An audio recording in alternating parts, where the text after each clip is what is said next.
fight it out. I think that's the trick. It's Also very some- clearly meant to be a bit more defensive. But no giant donut. You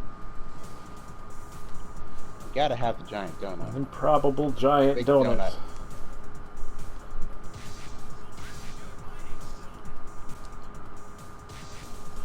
But napkins are always free. Man, I want a donut. Nobody's gonna get that reference. I didn't get it, so... Oh. It's a Steven Universe reference. Oh. I should. There's- So in theory, I should have gotten it. Maybe. Basically, there's this episode where Steven decides to work at the Big Donut. You know, that donut shop that he's always going to. And when he's signing up for it, he's made to watch this educational video, and it's sung by that one dude that runs the arcade. Only apparently he had a singing career at some point. Mr. Smiles? Mr. Yeah, Mr. Smiley? Smiley. Yeah. And he sings this ridiculously long. I feel like the way that they phrased it, framed it, it must have been like a 20 or 30 minute long video. He sung the whole thing. And it was just basically stuff like, you know, how to do the Heimlich maneuver, about taxes and fees and stuff. And his main refrain was, "The napkins are always free."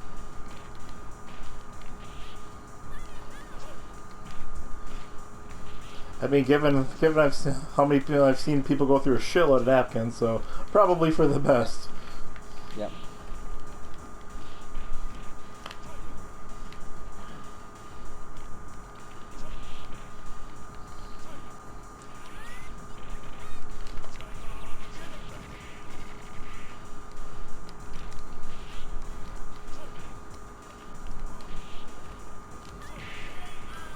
One thing I noticed that they started doing in newer games is they give you a little bit of leeway when a super's coming out to actually maybe block something. Mm-hmm. Whereas earlier games definitely did not give you that option. Yeah, earlier games were just like, well, whose fault is this? Yep. Man, I really... all this is just making me really want to play Samurai Showdown. Yeah, part of Haven't me's got the one we get for that yet. part of me's like, man, maybe I should have had Larry get me Sam Show instead. Maybe. I wouldn't have had it yet, but you know, But it's gonna happen. It's not. It's definitely on my list. I'm fine with getting Judgment. Oh, she's getting Judgment. Yeah, well, that's what she got me. Now I just need to make a bunch more emotes so I can get myself another game, paid for my services. Which is Working out pretty good. it's weird. It's a weird feeling. What? Actually, someone being willing to pay for your work? Yeah, and not enjoying the work I'm doing. Yeah. I I'm think. hoping to get there with at least a few of my ventures. Like, I'm not particularly trying hard because I don't have a reason to right now, but it'd be nice if, you know, I got to the point where I could actually make some money off of Twitch. Though, first and foremost, what would come off of that would be putting things back into the equipment that I'm using to stream. Yeah. Like, getting either a decent computer and or a decent, you know, capture card. Probably my first priority. Get yourself a better computer. Is ours not good enough for you? It's good, but it's still it's you know, old. Yeah, it's just old, and it's not. There's only so much you can do for that. No, I was being smarmy. I'd probably get, you know, like a quad core if I did anything at this point. Probably just gonna update something without updating the whole thing. But like at this point, I'd probably be better off just buying a new computer. Because the case is kind of jacked up, and there's only so much you can do for that.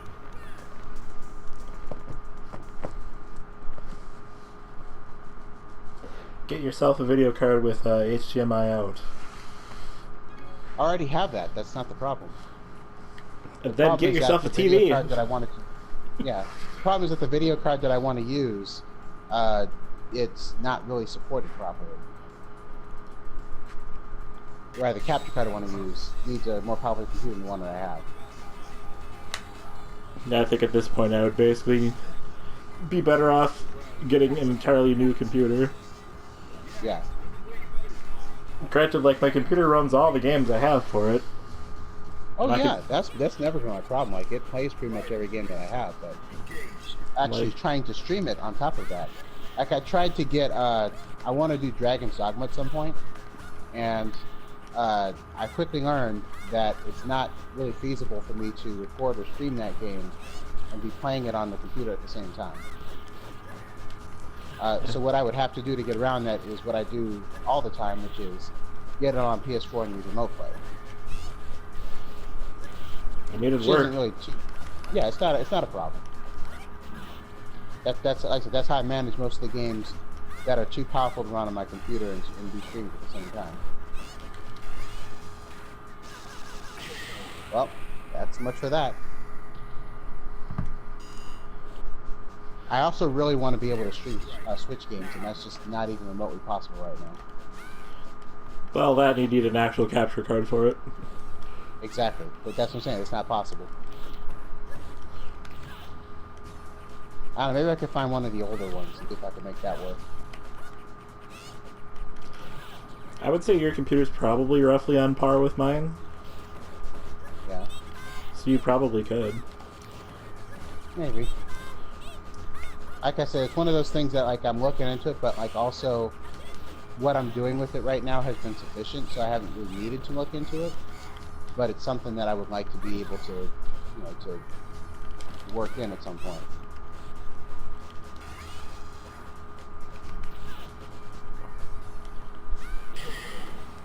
Nope.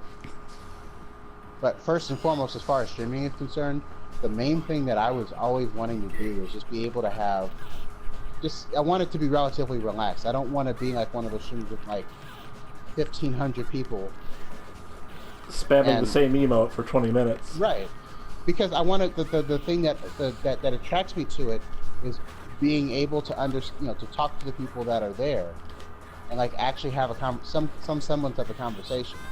And you can't do that with a large base. Yeah, You're best going to be able to give somebody one line every now and then, and that's just, I don't really want to do that.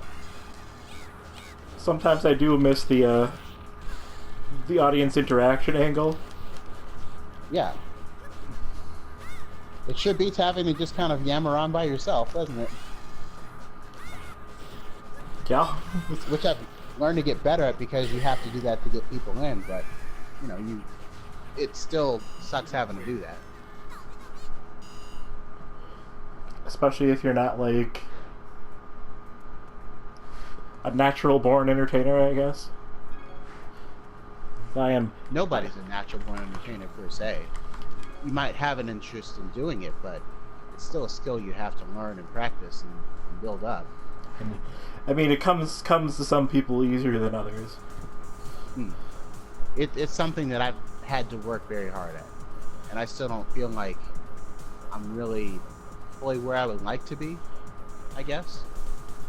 So I brought, like, a super talkative person on. So just get that right out of the way right now. Well, I'm not either. Like I said, the only reason that I can do it at all is because I have a job where I kind of have to some degree, and even then, I have to constantly be thinking about it. Pretty much. I mean, granted, I talk to people all the time at my job, just not in the same capacity. Right. My goal is to get people out as fast as possible. Well, so's mine, but sometimes there's no avoiding a certain amount of time, basically. Yeah.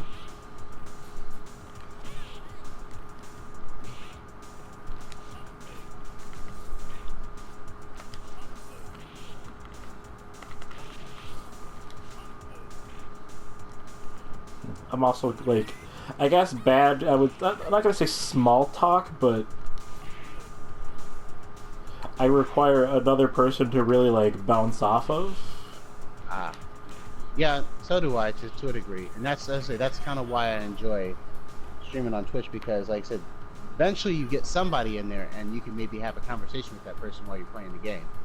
But otherwise, you're just kind of describing what you're doing and/or just talking about random nonsense. Howling in the dark. Yep. I'm definitely awful at that. It takes a special kind of talent to be entertaining on your own. Yep.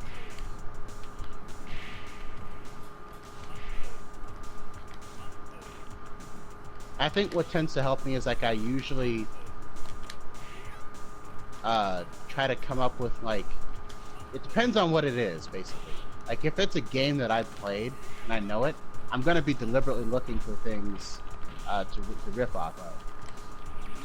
If it's not a game I played well, I'll just keep commenting on the situation. There's not much else I can do. Yeah. And hopefully the game itself is entertaining enough that I don't have to dig for things. If there's something I really wish I could do is go back in time and get like me and Rob's original playthrough of Resident Evil 6, because it was amazing. Everybody would have loved it. That's disappointing that you lost it like that. And redoing it, Rob's just like, yeah, the magic's gone now. Yep.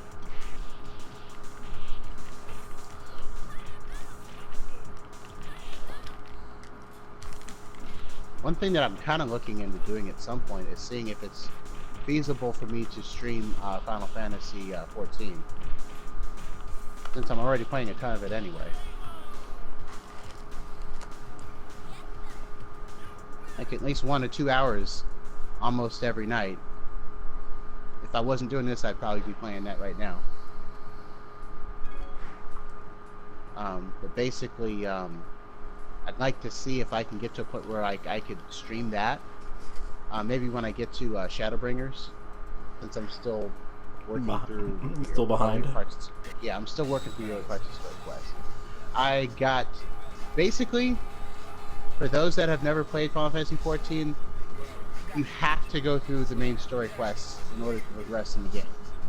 And while the original story is decent, the patch content that they put out after the original game's storyline concluded it's not bad, but it's very rough, and you can tell they hadn't quite figured out what they were doing yet. And there's a lot of stuff that's just kind of pointless, and it's kind of a slog. It gets really, really good towards the end, though. Like, story-wise, like, I was kind of invested in the characters, but by the end of the last story arc, you know, end of the last sequence, I was full on, like, I don't know if you saw my reactions when I was going through it, because you're at least in the Discord where I would have been talking about it, but I was, like, I was righteously angry. Like, I mean, was it they in did the, some stuff. was it they in do the, some stuff towards the. Was it in the actual like FF14 channel? Yeah. But I would have missed it. Not looking. Yeah. I've got that muted because otherwise it'd set me off like every 20 minutes. Right. Well, I don't have mine set up to notify me for every message, just for you know. Just on principle. On highlights and stuff. But basically, some stuff happens at the end that if you're at the least bit invested in any of the characters, you're gonna be pissed, because they just have this like conga line of bad shit happening towards the end. If it's, I think I know what you're talking about. Yep. And I haven't even played it. I just know from like cultural osmosis, I guess you could say. You've heard it. You kind of picked it up off of other people. Yeah. Now, I'm not going to say what it is, because I really would rather people actually play it and just understand that it's going to be pretty rough for a while, but it gets better. And I'm now in Heaven's Ward, which is actually really good. So, from what I heard, ARR is okay. Patch content's kind of dire up until the end. Heaven's Ward is wonderful. Stormblood is okay, better than ARR, but not as good as Stormblood. Apparently, Shadowbring is really good. Based on how everybody's responding to it, I would say so. Yeah. Ooh. And one thing I've been told without having it spoiled to me is, like I said, I just finished Kingdom Hearts a few weeks ago as of this recording. And I'm sorry, guys, but that story is just complete nonsense. I'm sorry. It is. That, and it kind of requires, like, you need the exposition. Even if you know, it's still nonsense. It just makes it less nonsense. It like I said, I've looked at the story and I at least understand what happened and why it happened, but it still doesn't make any sense the way that it happened in terms of what actually occurs in the story. Like it makes sense in that I understand the logical progression of events, but it still doesn't make any actual sense. But basically, what I was told is, in a lot of ways, they pull off some stuff in Shadowbringers that is reminiscent of Kingdom Hearts, except written by someone that's able to kind of focus a bit better. Somebody that's just like, oh, I'm not gonna say it like, I'm not gonna call Nomura out specifically, but less, this is cool, so I'm just gonna throw this in here. Yeah, oh my god, Kingdom Hearts 3 is like that to the extreme.